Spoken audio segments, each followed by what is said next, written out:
There's this girl that lives in my uni halls. We're not roommates, but we are flatmates. We are both 19 years old.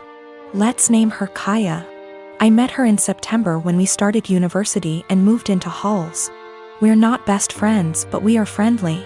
We don't really spend much time together. Over time, my friends noticed that Kaya tried to copy me in everything. It started slowly, accessories and some clothes. Nothing major. I didn't even notice until people started pointing it out to me.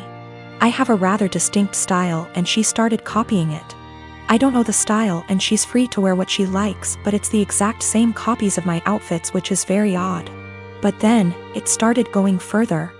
I dyed my hair, she dyed her hair. I bought something for my room, she bought the same thing. I started chatting with a guy. She became obsessed with that guy to a point that whenever I had a male friend or guy I was interested in over, she would go out of her way to try and get their attention, coming down to the kitchen in nothing but a towel. She never used to do it, etc. And she would do anything to attract attention. Now, don't get me wrong, I couldn't care less if the guy was looking, and even if it was my boyfriend looking. I'd have a beef with him, not her, but the blatant attention-seeking behavior was just odd. I joined societies and sports, and after she found out, she joined the same ones I did.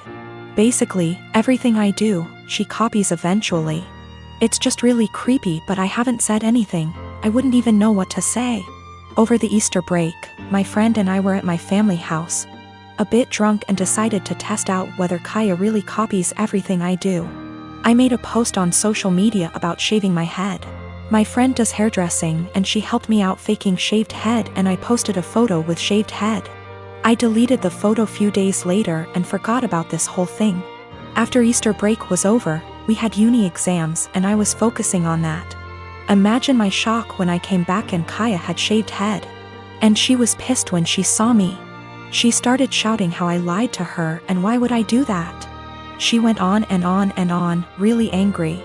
Admittedly, I ignored her and hid in my room. She sent me a text telling me that she expects me to pay for her wig as it's my fault she shaved her head. I replied that absolutely not, that it was not my fault, and she decided on her own to do that. She kept attacking me over it every time I saw her. It's been a few days since I came back from Easter break. My exams start tomorrow, and yesterday I received an email from my university asking me for a meeting over the issue. She reported me to uni over something she's done. I am genuinely confused. Was I really in the wrong? I met my husband 6 years ago when we both had just graduated college. He was a lovely guy, handsome and very well put together. He loved muscle cars and weightlifting, and I loved everything about him. I fell in love with him instantly and was over the moon when he asked me to marry him. A year into our marriage, I became pregnant with our son and gained about 30 pounds. I was 5 feet 3 inches, 125 pounds before the baby and 155 pounds after the baby. I still fit into the same clothing sizes, so I didn't think I had gained too much weight and that it would come off with breastfeeding and some more exercise. After the baby, my husband started pressuring me to lose the weight. He said that his friends were making comments about how fat I had gotten and that he was not as attracted to me as he was before I had the baby. He gave me an ultimatum that I either would have to lose the 30 pounds in 6 months or he would leave me. I was very upset about the demand, but I didn't want to lose him, so I tried my hardest to lose the weight. Every day for months I would wake up and go to hot yoga for 90 minutes. After I got home from work, I would run or do some bodyweight exercises. I tried to keep my calorie count below 1200 so that I would lose 2 or more lbs per week. The weight slowly but surely started to come off and I was back down to 130 pounds by the end of the 6 months. My husband was happy and things looked like they would be okay. After I lost the weight, I noticed a shift in the attitude of my husband's friends. Most of them are perfectly nice guys, but a few of them are absolute pieces of shit, the same ones who called me fat. Once I returned to my old weight, these friends started to make comments about me and how sexy I was. I told my husband to make them stop and he said that he would speak with them, but the rude comments never stopped. I channeled all of my frustrations into working out and I lost an additional 15 pounds of body fat and got more toned. This past weekend, my husband's friends were over at the house and one of them grabbed me and tried to grope me. I told my husband, and even though he was angry at his friend, he was still angry at me. My husband said that I was leading his friends on by losing so much weight, and that I was trying to make myself skinny so that I could cheat on him. I was disgusted by this accusation and packed my bags and left for my mom's house. Last night, my husband called me and begged for me to come back home. He says that he knows that he was unfair and that he won't let his friend come over anymore. But I am so tired of dealing with this that I'm not sure I want him back. He's the one that told me to lose weight. But now he's blaming me for being too skinny, and I'm afraid he's going to make me develop an eating disorder. But I also still love my husband, and it hurts me to be apart from him. Background about my sister. 2 years ago, my sister was killed in a car accident. She was riding with a friend to the mall, the friend's parent was driving, and teenage boy plowed through a red light while texting on his phone and hit the car my sister, Carrie, was in. Carrie was killed instantly, and her friend, June, was in a coma for 3 weeks before her parents took her off life support. When Carrie passed, I was devastated and angry and just not in a good place. Carrie and I had been extremely close. Despite a 7-year age gap between us, we enjoyed a lot of the same shows, we went to concerts together. We volunteered together, and I took it upon myself to guide Carrie like any big sister would do.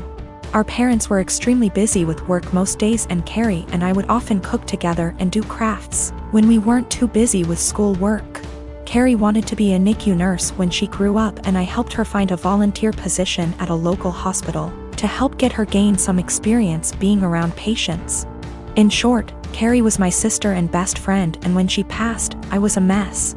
The last craft Carrie and I made together was a set of candles.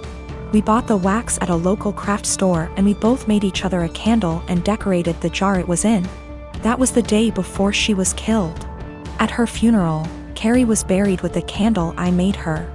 The candle Carrie made me sits on my desk next to my favorite picture of her and I together at the beach. Or it did, until last week.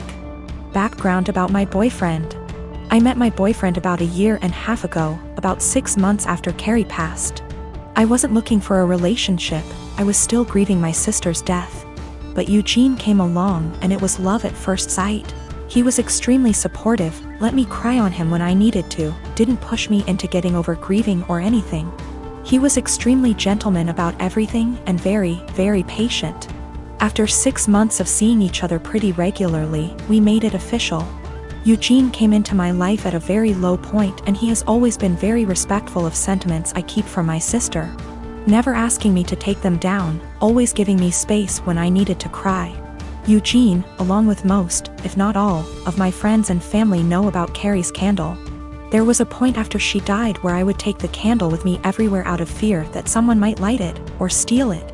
Or who knows what. The point is, that candle was and still is a very important part of my life and something that my sister made for me and me alone. When Eugene and I moved in together about 4 months ago, I packed away most of the reminders of my sister and put out the candle and picture on my desk. I felt that this was a huge step because when I'd lived just by myself I had pictures everywhere and a few knickknacks laying around from my sister. I wanted to make Eugene and I's home our home with just a small part of my sister there. Eugene understood and was very supportive. Last week, we had a massive winter storm that knocked out power. We didn't have power for 3+ days. The power was knocked out at Eugene and I's house while I was at work, which did not lose power.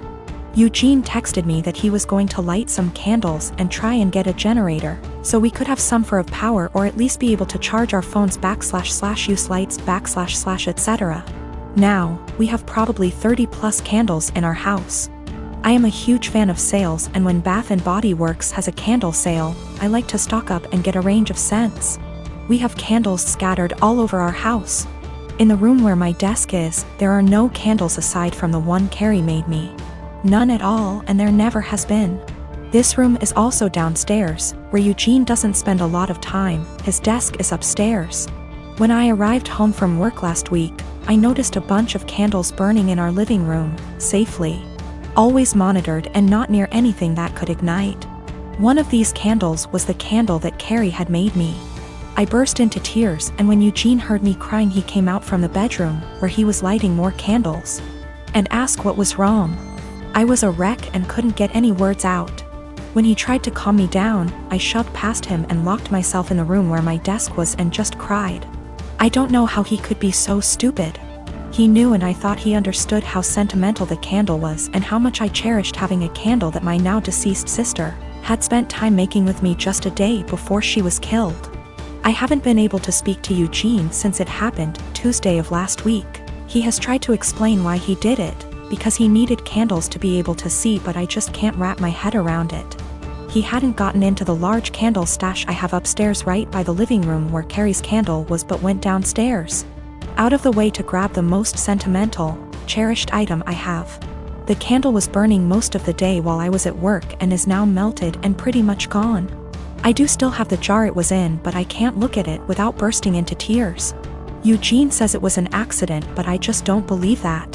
He said he was getting around to lighting the candle surplus we have upstairs, but just hadn't gotten there yet. After being home 6 hours alone with no power, I am heartbroken and feel like this is a major slap in the face. I feel disrespected. I feel like he disrespected my sister. I just don't know what to do. I don't feel like I can forgive him for this. One of my best friends lives in a different country. We met years ago online and have talked almost daily to what is approaching a decade. We have both flown back and forth once or twice a year to see the other and hang out, and we've always been there for each other's big moments. She found out last year that she is expecting her first child, and it was amazing news for us all. I was so happy for her to start the family I know she's always wanted with her husband. She came to visit a few months into her pregnancy and asked me to be the baby's godmother. I was over the moon. While we live an 8-hour plane ride from each other, I do have a job that gives me decent vacation allowance and deals with certain airlines that makes visiting manageable.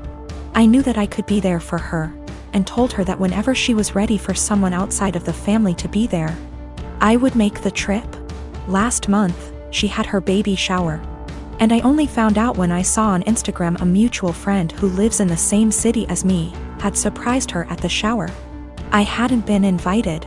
I was a little hurt and surprised, but it was the busiest month of the year for the company I work for, and I knew she knew that. So I figured that could be the reason, sent my gift by airmail and said congratulations. However, now she's reached out to me and told me that she has asked another friend, the same person who went to the baby shower, to be the baby's godmother, and that she only wants her child to have one. I felt like I'd been punched in the gut. I was heartbroken and felt a bit betrayed. For 6 months I have been excited to take on the role. My own godmother lives in New Zealand and has done for most of my life, so I knew it could work. Knew how to stay in contact and be a part of the child's life while living in another country. But now she's taken back her offer and chosen someone else. I wouldn't be so upset if she had chosen someone who lived closer, but she has replaced me with someone who lives in the same city as me, so it's not a distance thing. We have been friends for years. I have been there with updates, support, and love her whole pregnancy. And at no point was there any clue she had changed her mind until the baby shower a few weeks ago. I don't know if I should confront her, tell her I'm hurt, or just accept her decision. It's her baby, and I would never want to force her into a decision she wasn't happy with. I just don't know what to do or say to her now. I want to let her know I'm sad that I'm missing out, but I don't want to sound like I'm whining. And I want to know why she changed her mind, but I'm scared the answer will just upset me.